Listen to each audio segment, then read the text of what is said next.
2 segundos en adelante. Libre. Libre. Perfecto, exactamente. Bueno, pues con esa idea, entonces empezamos aquí, calculamos la base sobre la vez anterior. De aquí vimos que la rigidez del marco al adoptar articulado en la base, su rigidez lateral de cada columna es 3EI entre L cúbica. Esto me da una rigidez total del marco que son 2 veces, porque son 2 columnas, por 3EI entre L cúbica, nos da esa rigidez.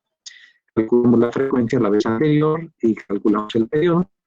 Y obtuvimos el desplazamiento. O sea, a ver, déjenme recordar el enunciado. Nos piden calcular el desplazamiento para 1.4 segundos, es decir, en la zona que es la primera ecuación válida. Y luego nos piden el desplazamiento para 3,5 segundos, que es precisamente, para 3,5 ya está en la zona de vibración libre. Los tenemos que calcular primero para 1.4, luego para 3,5 que estará por acá, y también nos piden calcular el esfuerzo máximo por flexión para estos dos casos. Ya no solamente vamos a calcular el desplazamiento en 1.4 y en 3,5, sino también el esfuerzo máximo por flexión para 1.4 segundos y para 3,5 segundos. Bueno, entonces lo que sí habíamos hecho la vez anterior es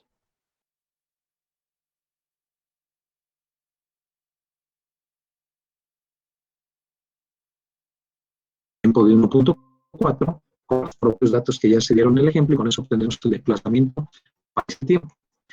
Sustituyo aquí F0, que es el valor que tenemos aquí de la carga, que va a 5.500, la rigidez que la calculamos también ya desde la vez anterior y ahorita lo acabamos de pasar, por el tiempo que vamos a obtener el desplazamiento, que es de 1.4 segundos, lo ponemos 1.4, T1, recuerden siempre, otra vez se lo repito, que T1 está siempre asociado, T1 no es independiente de F0, porque siempre T1 está definido como el tiempo para el cual se define F0, porque el cociente F0 entre T1 es lo que nos da la pendiente de esta recta.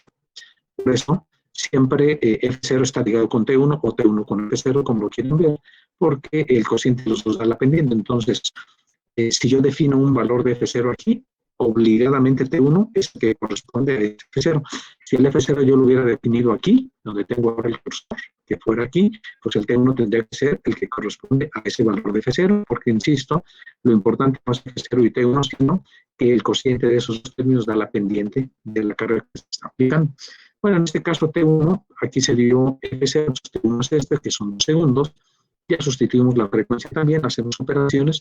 Otra vez les recuerdo, se los he dicho ya varias veces, pero les recuerdo para cuando en algún momento utilicen su calculadora, que esta frecuencia omega está dada en radianes por segundo, por eso cuando apliquen la función trigonométrica en esto que estamos viendo en clase, siempre tendrán ustedes que aplicar el seno, coseno de cualquier función, teniendo su calculadora en radianes. Bueno, ustedes haciendo esta operación deben llegar a un desplazamiento de 0.5 centímetros, es decir, se desplaza medio centímetro cuando ha transcurrido 1.4 segundos. El siguiente caso nos pide calcular el desplazamiento para 3,5 segundos. Ya me dijeron que en 3,5 segundos la estructura va a estar en vibración libre. ¿Pero con qué condiciones iniciales? ¿Con qué condiciones iniciales estará la vibración libre? A ver, díganme ustedes. ¿Con qué condiciones iniciales estará la vibración libre? Con el desplazamiento y la velocidad obtenidas de la ecuación de vibración forzada. Exacto, exactamente. Entonces, la vibración libre inicia aquí. Entonces, las condiciones iniciales son lo que parte la vibración libre, pues es precisamente lo que tenga de desplazamiento y velocidad inicial en 2 segundos. Con eso empezará la vibración libre de aquí en adelante. Bueno, entonces quiere decir que no puedo ponerles la ecuación que define el movimiento para t mayor o igual que 2 segundos hasta que obtenga las condiciones iniciales en 2 segundos. Bueno, vamos a ver esas condiciones iniciales cuáles son. Veo una ecuación que es válida de 0 a 2, que era la zona de vibración forzada, al cabo que esta ecuación es válida desde 0 hasta 2, incluyendo los 2 segundos. Quiere decir que si aquí le sustituyo el tiempo de 2 segundos, pues estaré yo obteniendo el desplazamiento que nos interesa, que es con que inicia la vibración libre, el desplazamiento propiamente en 2 segundos. Bueno, entonces, en esta ecuación, para 2 segundos, pues sustituyo todos los valores que tenemos de F0, de rigidez, de T1, de la frecuencia, pero para un tiempo en particular, que es en este tiempo T. En este tiempo T del seno, corresponde a 2 segundos, pero quiero ver yo cuánto vale el desplazamiento y la velocidad inicial ahí. Sustituyo aquí los 2 segundos y nos lleva el desplazamiento exactamente cuando llega a hacer esta operación en 2 segundos, es de 0.729 centímetros. Este es el desplazamiento. Díganme cómo obtengo la velocidad en 2 segundos. ¿Cómo obtengo esa velocidad en 2 segundos? ¿Cómo será?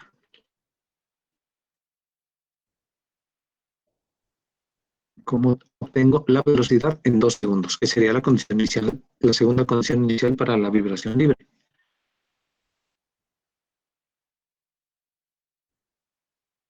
¿Cómo será? ¿Nadie? No, o sea, derivando. Pues tenemos que derivar esta. Tenemos que derivar esta para obtener la ecuación que nos dé la velocidad que va a ser válida entre 0 y 2 segundos también, pero es la derivada de esto. Bueno, pues vamos a derivarla respecto al tiempo. Nos derivamos esta respecto al tiempo y la derivada de esto respecto al tiempo, por la derivada de este primer término es 1 entre 1, estamos derivando respecto al tiempo, y la derivada de este segundo término pues es el coseno de omega t por la derivada de omega t, que es omega, que queda acá afuera, por la derivada del segundo término de omega por el coseno de omega t entre omega t1. Bueno, pues de aquí saco el T1 fuera, aquí hay T1 y aquí hay T1, la omega y la omega, la desaparezco, la de arriba con la de abajo, menos que recibir acá T1 por 1 menos coseno de omega t, y esta es la ecuación que dije, la velocidad entre 0 y 2 segundos, me interesa solamente para un tiempo de 2 segundos, sustituyo el tiempo de 2 segundos aquí, tiempo de 2 segundos, y nos queda que F0 entre K por T1, por 1 menos coseno de la frecuencia de este sistema, que es pues ya la acabamos de... No, me queda un error. La operación debe estar bien porque todas las estoy haciendo, pero esta aquí en lugar de ponerle frecuencia le puse la rigidez. Esta es la frecuencia. Me corrijo ya que me di cuenta. Seguramente, alguien tiene calculadora y ahora que lo verificamos, pero seguramente está bien, ¿eh? Pero mejor chequenlo. Si traen calculadora, por favor hagan esta operación para ver si llegamos a lo que viene aquí, a ver si no está la operación. Yo espero que no. Esta es, aquí es la frecuencia, no la rigidez. ¿Y la frecuencia cuánto? Acá está 3374. La frecuencia vale 3374. Déjenme corregirla aquí. Esto es 33.74. Sí. A ver, ¿alguien puede hacer la operación, por favor, en su calculador? Para ver si llegamos al valor que tiene aquí. A ver, nomás dígame alguien si la está haciendo o no, si no, para hacerla yo.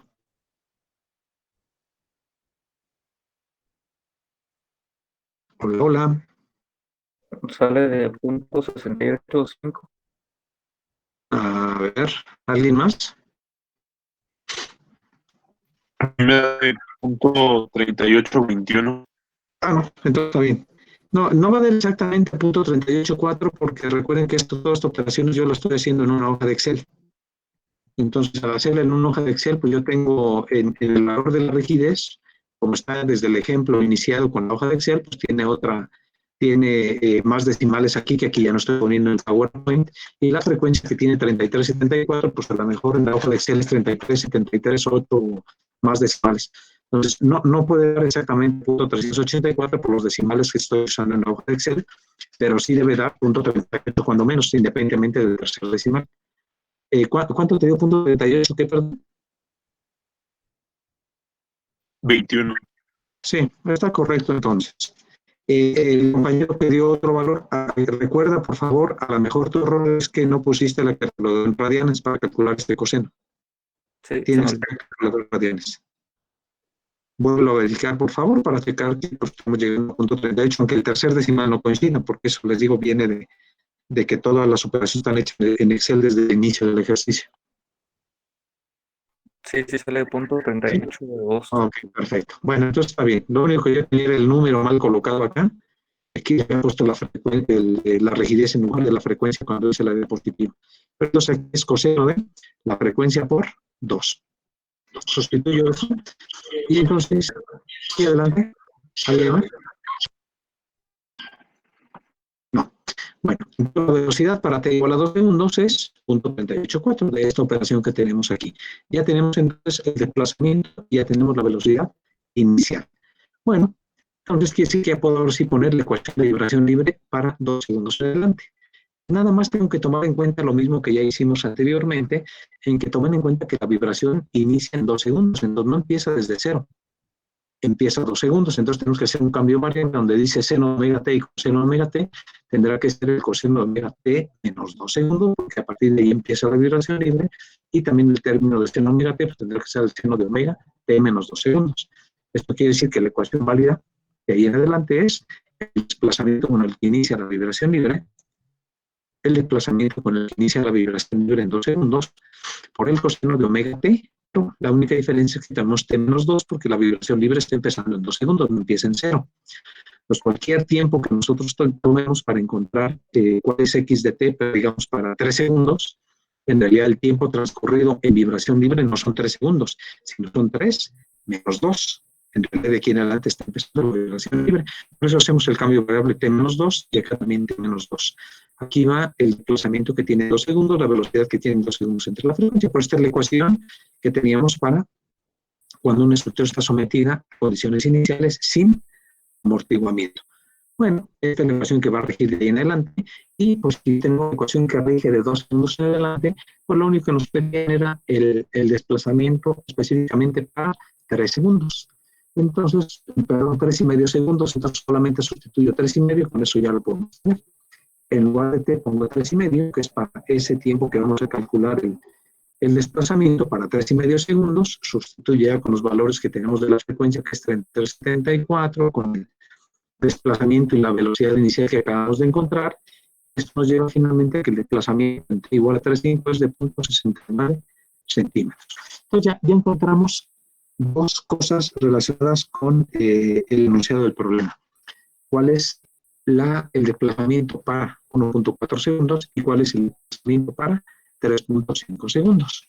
Bien, eso está muy bien. Ahora, ¿qué otra cosa se pedía en el enunciado? En el enunciado se pide también calcular para ese tiempo de 1.4 segundos y para el tiempo de 3.5 segundos, calcular cuáles son los esfuerzos. El esfuerzo máximo que se presenta por flexión para esos dos casos, para 1.4 segundos y para 3,5. ¿Alguien se acuerda cómo se calcula un esfuerzo por flexión? Acuérdense que un esfuerzo por flexión es el esfuerzo que se genera en la sección, la distribución de fuerzas que se genera, de hecho, en la sección transversal de un elemento cuando está sometido a un momento flexionante. ¿Y recuerda esos cursos? Cómo calcular el esfuerzo por flexión debido a un momento flexionante, nada más un momento alrededor de un solo eje. ¿Alguien se acuerda? El esfuerzo que se genera por flexión, ¿alguien recuerda el esfuerzo es igual a qué? A ver, díganme, ya les digo yo si están correctos o no. Ya les digo yo si están correctos. ¿Cómo se calcula el esfuerzo por flexión?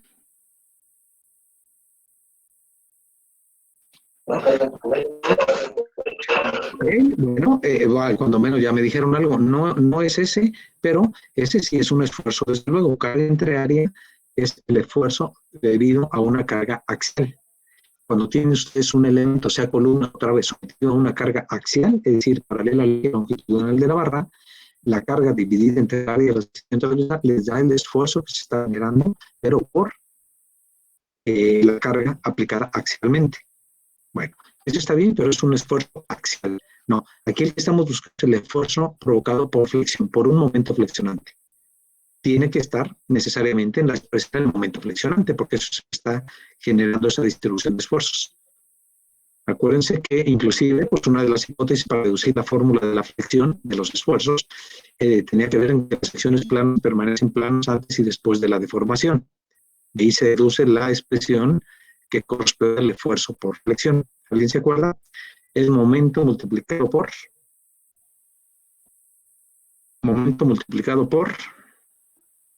No es momento por la distancia de neutro sobre la inercia. Exacto. Esa es la fórmula de la flexión para calcular esfuerzos. Momento multiplicado por la distancia en donde quieren ustedes calcular el esfuerzo, medida esa distancia a partir del neutro, dividido entre el momento de inercia de la sección transversal. M por Y le llamaban entre I. De manera que el esfuerzo máximo, que es el que nos están pidiendo aquí, no es para cualquier Y, sino la distancia de Y más alejada del eje neutro, porque como el momento varía en forma lineal con la distancia y a partir del eje neutro, pues el esfuerzo máximo se obtendrá donde tengan la y máxima. Y la y máxima es donde está la distancia más alejada a partir del eje neutro de la sección transversal. Como esta es una sección simétrica, con la distancia más alejada del eje neutro, coincide el eje neutro con el centroide en este caso, y la distancia más alejada sería la mitad del tamaño de la columna. Como la columna mide 40 centímetros, y máxima será la mitad, que son 20 centímetros, porque el eje neutro coincide con el centroide, repito, y por lo tanto el esfuerzo máximo será el momento por 20 centímetros, que y máxima del momento inverso. Ahora, el otro problema es calcular el momento.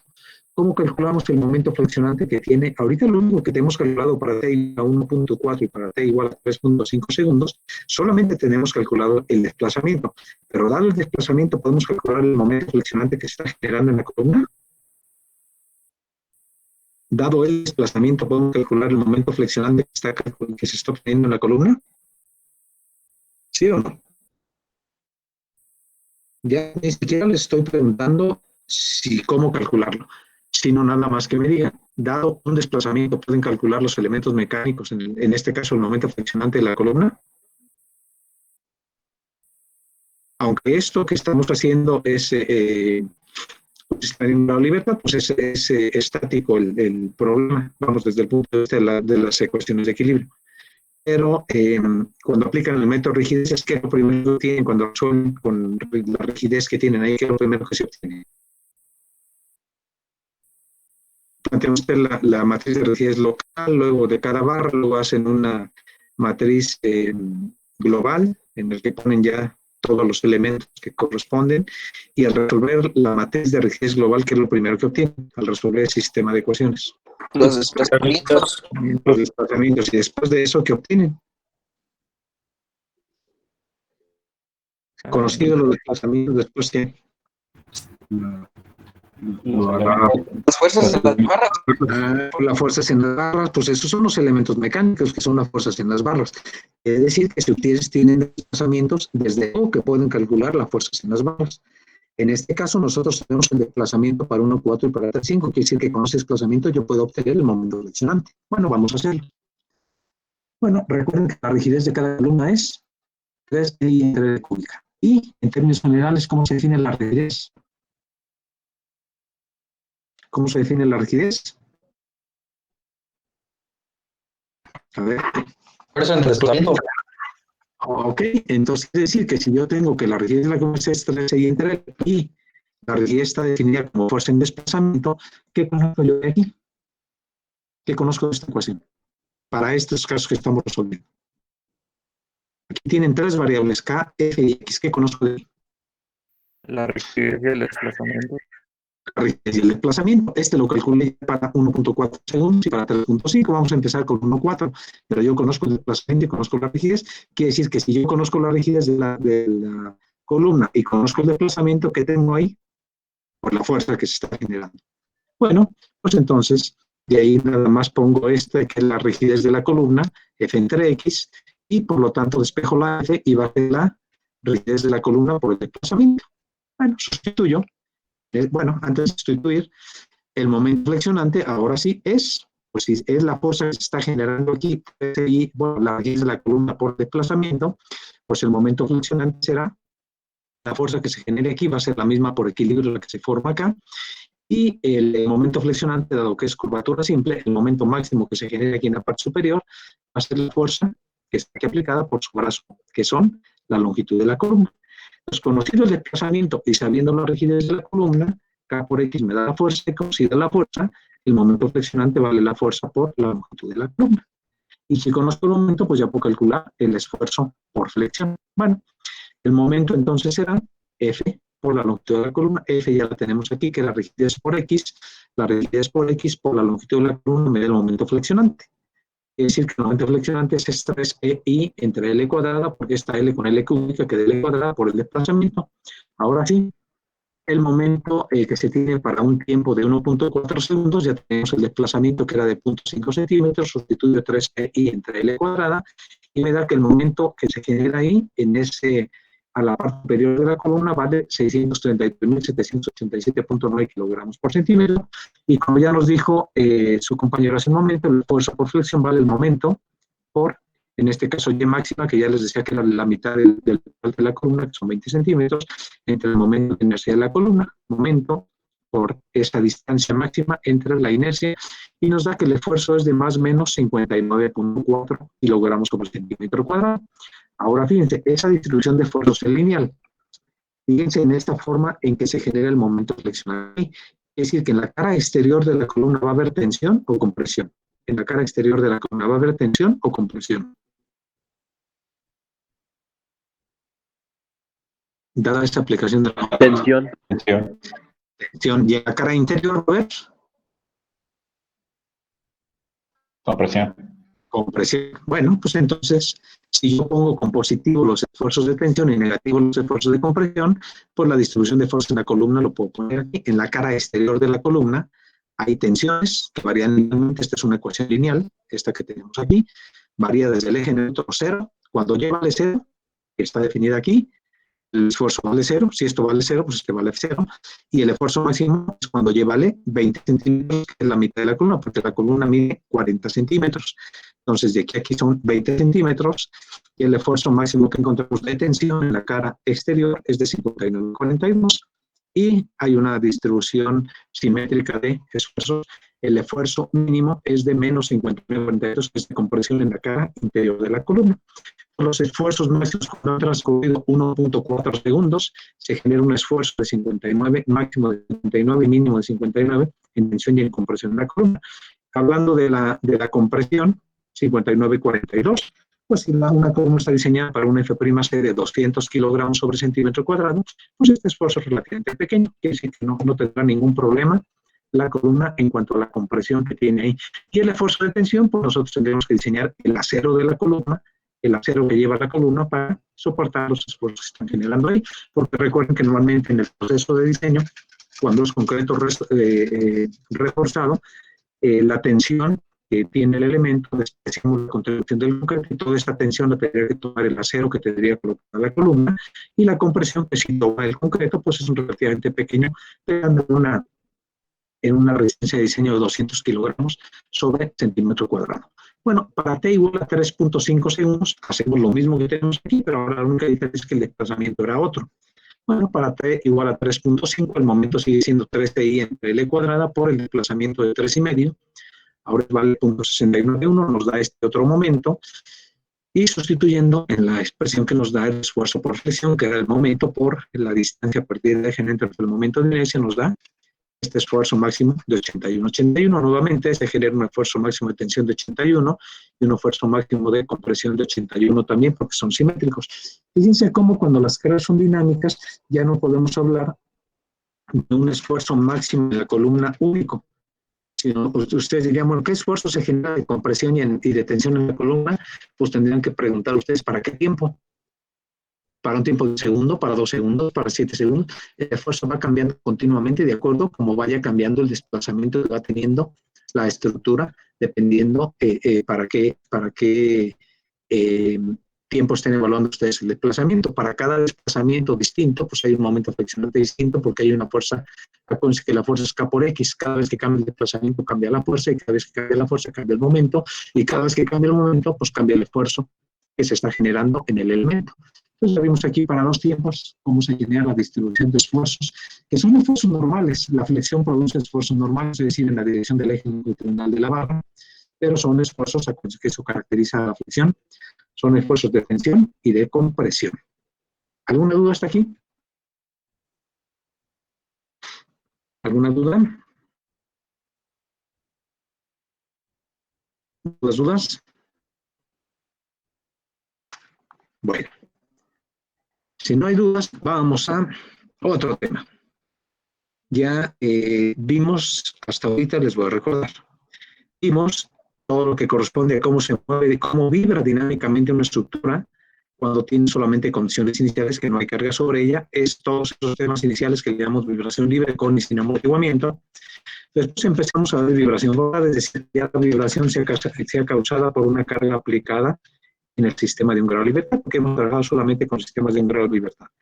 La carga aplicada, hasta ahorita hemos considerado los siguientes casos. una carga que tenga una forma senoidal, es una carga armónica, y esa la resolvimos, encontramos cuánto vale el desplazamiento como función del tiempo cuando tenemos carga del tipo senoidal con y sin amortiguamiento. También vimos el caso de ya una carga de cualquier forma, no tiene que ser senoidal, sino de cualquier forma, y para eso vimos la aplicación de la integral de Duhamel. En la integral de Duhamel lo que hacemos es en esa integral sustituir dentro de la ecuación de Duhamel la forma funcional de la carga, y con esa forma funcional de la carga resolvemos la integral de Duhamel y entonces obtenemos x de t para cualquier tipo de carga. Vimos la integral de Duhamel con y sin amortiguamiento, hemos aplicado muchos más casos para el caso sin amortiguamiento, tenemos ahí las dos integrales de Duhamel con y sin amortiguamiento. Pero lo que tiene factor común de todos los casos que hemos visto hasta este momento de vibración pasada es que la carga siempre ha sido aplicada como una carga directamente donde está la masa del sistema de un grado de libertad. La carga ha sido siempre aplicada donde está la masa, sea armónica, sea un pulso rectangular o sea un pulso triangular de la forma de la carga o cualquier otro tipo de carga, siempre la carga ha sido aplicada donde está la masa. Bueno, pues vamos a ver qué ocurre ahora. Si ahora no aplicamos la carga directamente en la masa, sino lo que hacemos es aplicarle una aceleración en la base de la estructura. ¿Por qué una aceleración en la base? ¿Por qué nos interesa estudiar este caso? Sencillamente porque cuando ocurre un terremoto, invariablemente los edificios, los puentes, las presas se mueven, pero porque se está moviendo el terreno. Y ese movimiento que está originando el terreno se le transmite a la estructura y finalmente termina la estructura moviéndose y tristemente en ocasiones dañándose o viniéndose abajo la estructura con los colapsos que ya conocemos. ¿Y por qué nos interesa que particularmente lo que caracteriza el movimiento del suelo sea una aceleración?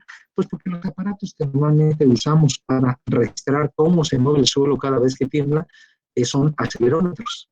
Entonces, lo que nosotros tenemos de información cada vez que pasa un temblor, cuando tenemos instrumentado un sitio, son una señal en el tiempo donde nos da en el eje vertical la aceleración con la que se movió el suelo y en el eje horizontal el tiempo transcurrido. Entonces, es una gráfica que nos da la aceleración de cómo va moviendo el suelo y, eventualmente, cuando termina el temblor, pues ya se vuelve otra vez una aceleración nula.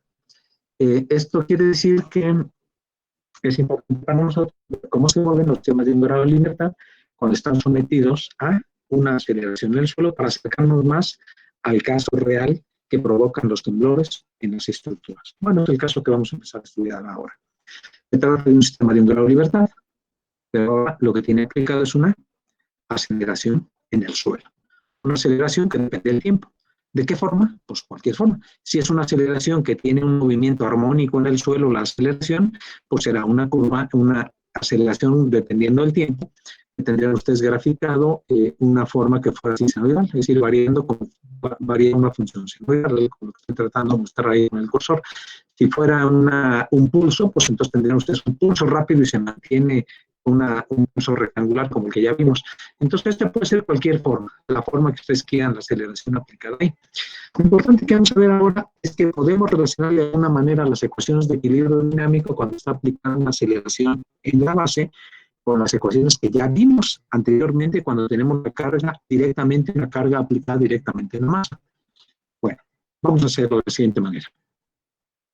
La ecuación de equilibrio, cuando se trata de un sistema con una aceleración en la base, es decir, vibración forzada producida por una aceleración en la base, sin amortiguamiento, en este primer caso, sin amortiguamiento, por la ecuación de equilibrio solamente masa por aceleración, que ya lo hemos aplicado muchas veces, nada más que la única diferencia aquí es que la aceleración ahora es la aceleración que tiene la estructura aquí, la aceleración con la que se mueve la masa al nivel de donde está la masa, que es aquí, pero hay una aceleración adicional que es la aceleración del suelo.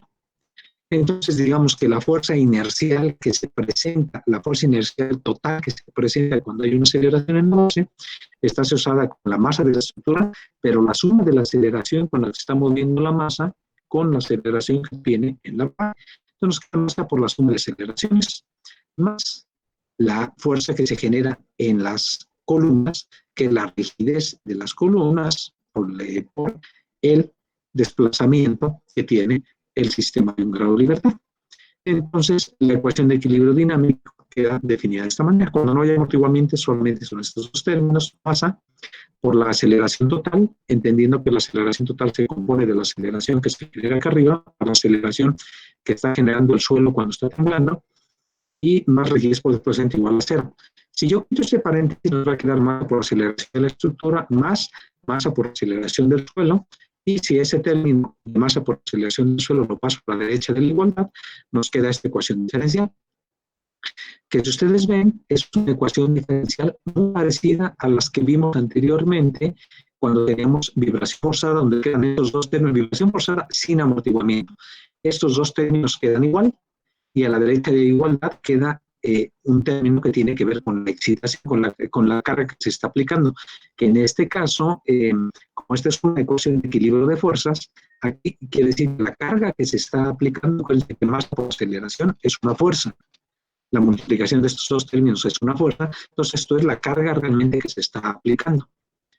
Entonces, esta ecuación, si ustedes analizan la ecuación, estos dos términos, y les voy a poner cuando planteamos la ecuación de equilibrio, cuando vimos una carga armónica aplicada directamente en la masa. Cuando vimos ese caso de carga aplicada directamente en la masa, les voy a recordar cómo quedaba la ecuación de equilibrio dinámico. Déjenme ir para atrás, para poner esta ecuación de equilibrio dinámico, nomás para recordarles y para que vean ustedes mismos la similitud de un caso con el otro. Vamos a ver. Creo que aquí pueden ver, déjenme ver.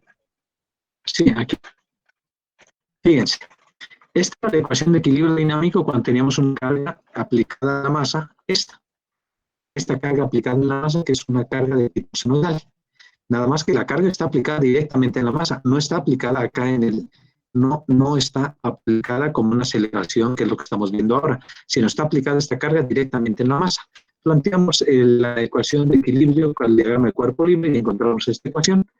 En esta tiene amortiguamiento, nada más olvídense del amortiguamiento, entonces, si no existe amortiguamiento, nada más nos queda masa por aceleración más K por X, menos F0 seno omega T. Esta se podía escribir, aquí dividimos entre la masa, puede o no puede hacerse como quieran, pero la idea es que aquí este término no existe.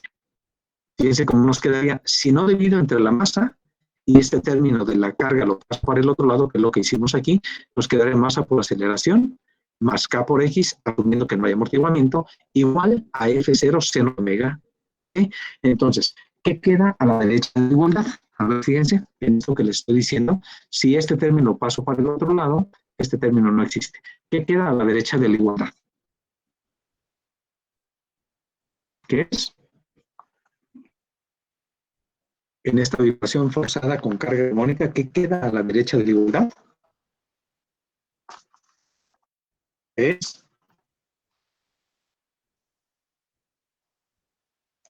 ¿quién me dice, por favor? ¿Qué queda a la derecha de la igualdad cuando yo paso el término a la derecha? ¿Qué es eso?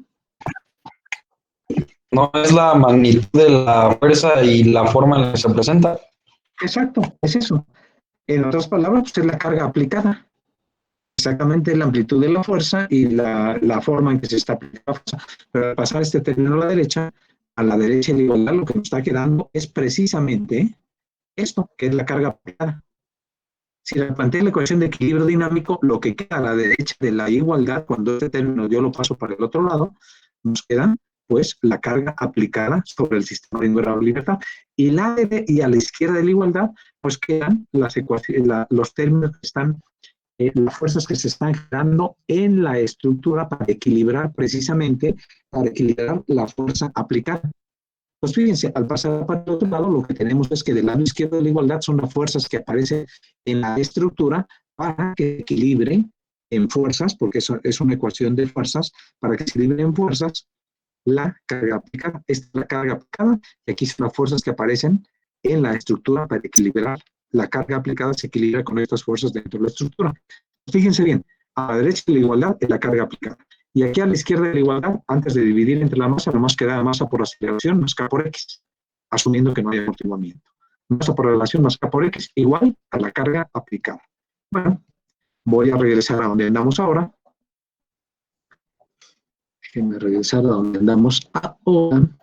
Y andamos por aquí. Entonces, fíjense, en esta ecuación se parece esta ecuación que ahorita tenemos aquí de equilibrio a aquella ecuación que les acabo de mostrar ahora, la que acabamos de mostrar de la carga armónica. Digo, la forma de la ecuación se parece. ¿Sí? A ver, nomás díganme sí o no. ¿Se parece o no se parece? Sí. Pues sí, esta Sí. fuerza está equilibrando al sistema y a la derecha de igualdad, entonces esto sería equivalente a, pues, a la carga aplicada. ¿Sale? Les dije, lo que queda a la izquierda de igualdad son las fuerzas que aparecen para equilibrar la carga aplicada que está a la derecha. Quiere decir que cuando nosotros tenemos un sistema de un grado de libertad con una aceleración en la base, ya poniéndola escrita en esta forma, es totalmente esto que tengo aquí, es equivalente a que yo pusiera el sistema de un grado de libertad con una carga aplicada directamente en la masa que valiera menos masa por aceleración. Masa por aceleración, acuérdense que masa al multiplicar por la aceleración ya es una fuerza. Entonces, esto es equivalente a que yo ponga el sistema de un grado de libertad con una carga que sea masa por aceleración. Es decir, yo puedo ver equivalentemente cuando tiene una aceleración en la base como el mismo sistema de un grado de libertad, pero sometido a una carga que sea la masa por la aceleración que tiene la base, y entonces este es el caso que ya hemos estudiado en todos los casos anteriores, que es un sistema de un grado de libertad con una carga aplicada en la masa. Esto se convierte a todos los casos estudiados anteriormente, donde la carga aplicada, insisto, de la masa por la ecuación que defina la aceleración aplicada, que es esta que tenemos aquí. ¿Por qué es importante ver esta equivalencia?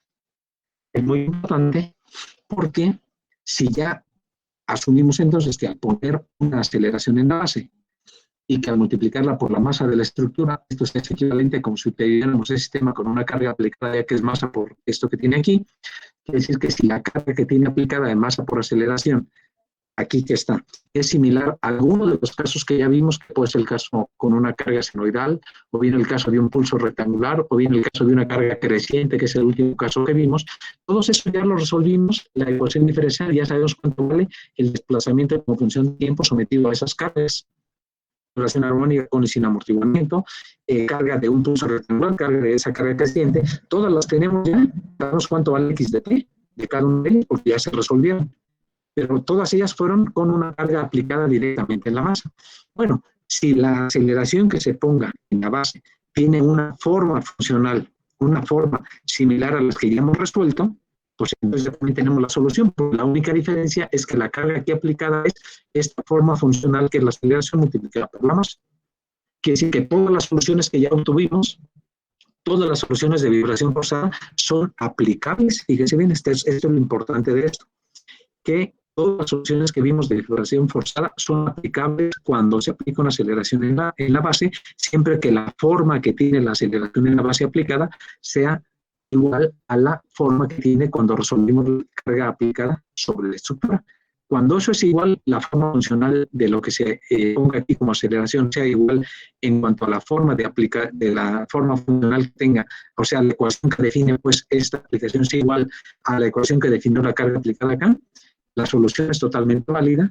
Lo único que pasa es que donde aparece f de t en la solución cuando tenía carga aplicada en la masa, donde aparezca f de t, multiplicamos la masa por el f de t que tenga ya y con eso nos da la solución ahora de aplicación en la masa. Bueno, espero que quede más claro con un ejercicio. Es decir, todas las soluciones, esta es la conclusión de esto, todas las soluciones de la vibración forzada cuando tiene una carga aplicada F de t en la masa van a ser aplicables cuando se tenga aceleración en la base, siempre y cuando, desde luego, obviamente, que el F de t que esté aplicado acá tenga la misma forma funcional que la aceleración en la base que está aplicando, y lo único que tenemos que hacer en las soluciones que ya tenemos es, donde aparezca F de t en la solución, sustituir esa F de t por esto, por esta que tenemos aquí, que es masa por aceleración. Todas soluciones que ya tengamos el desplazamiento como función del tiempo y en esa ecuación identificamos dónde está f de t, en esas soluciones sustituimos masa por aceleración y ya la solución ya está. No hay que volver a solucionar esta ecuación diferencial. Bueno, vamos a hacer un ejemplo para ver si esto queda claro. Vamos a calcular el desplazamiento máximo del siguiente sistema de un grado de libertad cuando se aplica la aceleración en la base, una aceleración en la base que está, ¡pum!, así. Bueno, digan ustedes si la forma funcional de esta aceleración en la base, si esta forma funcional de aplicar un pulso, ¡pum!, y mantenerlo, ya lo resolvimos cuando se aplicó una carga en esta estructura. Ese caso ya fue resuelto de aplicar en la masa con esa misma forma de carga. ¿Sí o no? Sí. Pues sí, ya. Lo resolvimos y de hecho lo resolvimos con la integral de Duhamel. Entonces la forma funcional de esta aceleración ya la tenemos resuelta para un caso en que esta carga se aplicó en la masa, con una carga F de t, en la cual rápidamente ¡pum!, se ponía y el valor era F0 y se mantenía. Bueno, entonces ese caso ya lo tenemos resuelto. Pues estos son los datos del problema. Tiene esta masa, tiene esta rigidez de marco, ya estoy dándoles datos de rigidez y de masa, no hay condiciones iniciales, parte del reposo. Entonces, bueno, dados estos datos de rigidez y la frecuencia, que es la rigidez, la raíz cuadrada de rigidez entre la masa, sustituimos y obtenemos esta frecuencia. El periodo 2pi entre la frecuencia nos da este periodo. Bueno, cuando teníamos una carga F de t que está dada con esa forma funcional, esto lo obtuvimos con la integral de Duhamel. La respuesta resuelta con Duhamel era F0 entre K por 1 menos coseno omega t. Bueno, en esta solución, ¿dónde está F de t? Pues F de t es este término. Porque si ustedes recuerdan cuando usamos la integral de Duhamel para resolver esto, y teníamos la carga ahí, yo recuerdo que les dije en aquella ocasión, le voy a rayar aquí tantito, yo les dije en aquella ocasión, a ver, déjenme poner esto aquí, a ver si todavía tiene esto acá, sí. Yo les dije, en este caso, el que estamos ahorita en la diapositiva, tenían aquí F de t, y les dije que súbitamente se aplica una carga de valor F0. Les dije cuál es la ecuación de esta recta. ¿Se acuerdan? ¿Cuál es la ecuación de esta recta? La ecuación, me dijeron, de la recta es en términos de estas variables, donde esta variable que tenemos aquí es tiempo y la del eje vertical es ft. Entonces, f de t es igual a la pendiente por el tiempo al ordenada de origen. Entonces, ¿cuál era la ecuación f de t? ¿Cuánto va la pendiente? Eso ya lo hicimos anteriormente. ¿Cuánto va la pendiente? Hola, hola. ¿Alguien sigue despierto? 0. Sería Pues 0 porque no. ¿Perdón? Sí, la pendiente es 0 porque la recta es horizontal.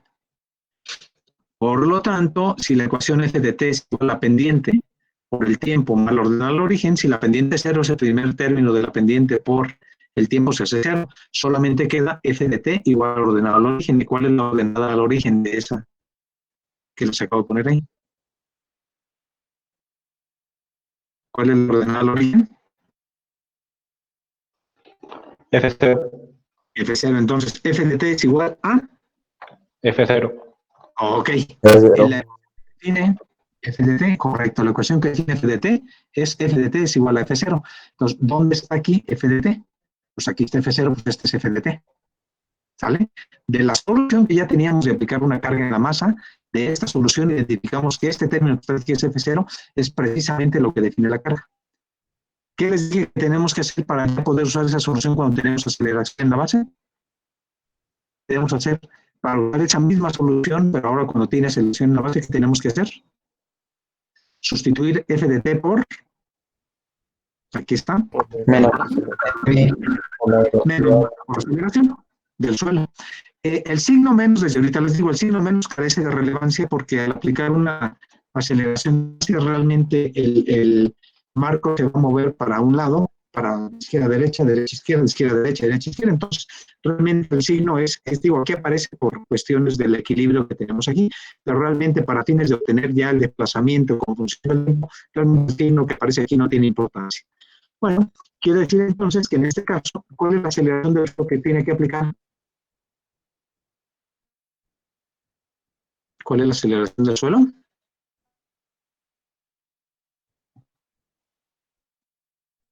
¿Cuál es?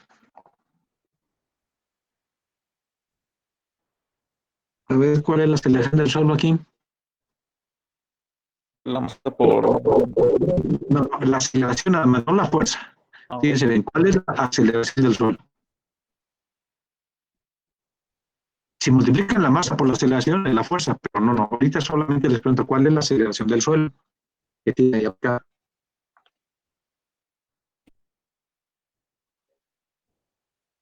¿Cuál es? 0.45. Ok, la aceleración del suelo es 0.45 veces la gravedad, 0.45 G. La aceleración del suelo es un pulso que se aplica súbitamente y se mantiene, y es un pulso que vale, la aceleración vale 0.45 G y es constante. Por lo tanto, en esta solución que teníamos acá, pues la solución cuando hay esa aceleración del suelo, aquí sustituimos este por masa por la aceleración del suelo. Masa, pues, cuando en lugar de aplicar acá está aplicada en el suelo, pues donde aparezca F de T en esta solución que ya teníamos, en lugar de F de T le pongo masa por aceleración del suelo y nos queda esto. Acuérdense ustedes que aquí sustituyo masa por aceleración del suelo, la aceleración del suelo vale 0.45 G, pero también sabemos que la rigidez vale m omega cuadrada.